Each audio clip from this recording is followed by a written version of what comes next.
আমরা কম বেশি সব শ্রেণীর মানুষই রাস্তা চলাচল করি। আর একটা বিষয়, কিছুদিন আগে বৃষ্টির কারণে মাঠ থেকে ধান তুলতে পারতেছিলাম না, তাই রাস্তার মাঝে অনেকেই ধান বেড়াইছে বিভিন্ন রাস্তাত। তো আমি এই জন্য ভিডিওটা করলাম, না করলে একটা জিনিস নয়।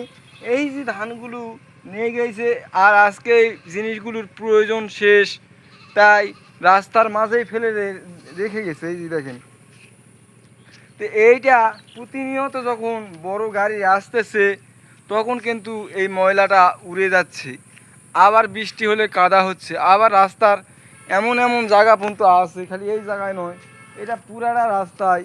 এই যে একটা কত দ্রুত গাড়ি আসতেছে, আর এই দ্রুত গাড়িটা আসলে পারো পিছনে কীরকম এই ধুলা বাতাসে কীরকম হচ্ছে তা তো নিজের চোখে দেখা যাচ্ছে।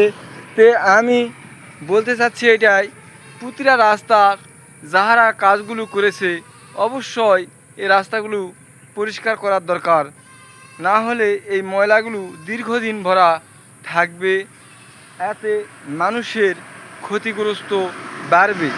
তাই ভিডিওটা করলাম। আর এই কাজগুলো যদি কোনো কন্টেন্ট ক্রিয়েটর ভিডিও যারা করে তারা যদি পরিষ্কার করে, তাহলে কেউ আবার মনে করবে ভিউ কামানোর জন্য এই পাতানগুলো, এই খ্যারগুলো, এই ময়লাগুলো, আবর্জনাগুলা ভিউ আনার জন্য এই কাজগুলো করতেছে। কিন্তু তা নয় বন্ধু, এটাতে কিন্তু দুইটা লোক উপকৃত হয়েছে, আর বাদ বাকি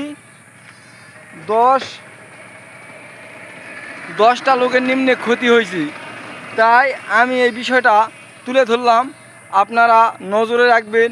পুরাই প্রতিটা রাস্তাতেই আমি এই রাস্তাটা ভিডিওটা করলাম, এই রাস্তা দিদি তা নয়, পুরাই প্রতিটা রাস্তা।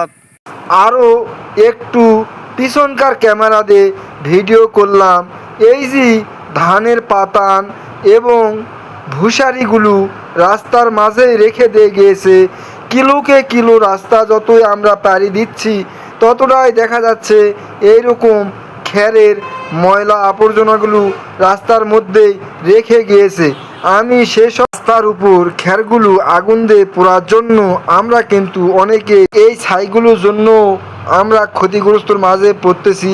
তাই রাস্তাত আমরা খ্যার পুড়ব না এবং রাস্তার কোনো অপরিষ্কার কিছু কাউকে রাখার জন্য সুযোগ করে দিব না। আমরা এ সকল অন্যায়ের প্রতিবাদ করব এবং করার চেষ্টা করব এবং আরও দু ভাইকে সহযোগিতা করব। কেউ যদি এরকম অন্যায় কাজ করে তার প্রতিবাদ করব। এই জন্য একজনের সুবিধার জন্য 10টা ভাইয়ের ক্ষতি হোক, এটা আমরা চাই না। তাই আমরা অন্যায়ের প্রতিবাদ করব এবং ন্যায় কাজের পাশে থাকব।